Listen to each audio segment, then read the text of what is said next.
मेरी बीवी रात को 4 से 5 दफ़ा उठती है, बच्ची को चुप करवाती है, दूध देती है, तब तक जागती है जब तक बच्ची सो ना जाए।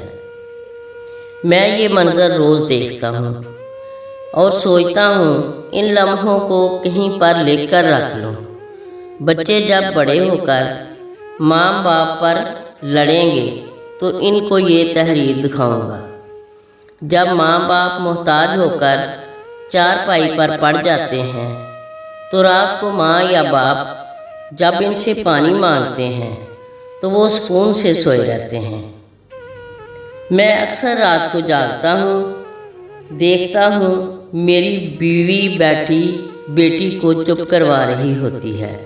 मैं सोचता हूँ मेरी अगर नींद पूरी ना हो तो सुबह थकावट की वजह से कई काम अधूरे रह जाते हैं। इसकी नींद भी पूरी नहीं होती, लेकिन फिर भी कोई काम अधूरे नहीं रहते। माँ बाप को दुख देने वालों को उनकी पैदाइश के मंजर दिखाए जाएं तो शायद कोई शख्स अपने माँ बाप को यूं दुख ना दे। अल्लाह हम सब को अपने वालिदैन की खिदमत करने की तौफीक अता फरमाए। अल्लाही आमीन। मेरी वीडियो अच्छी लगे तो लाइक करें और मेरे चैनल को सब्सक्राइब करें। शुक्रिया।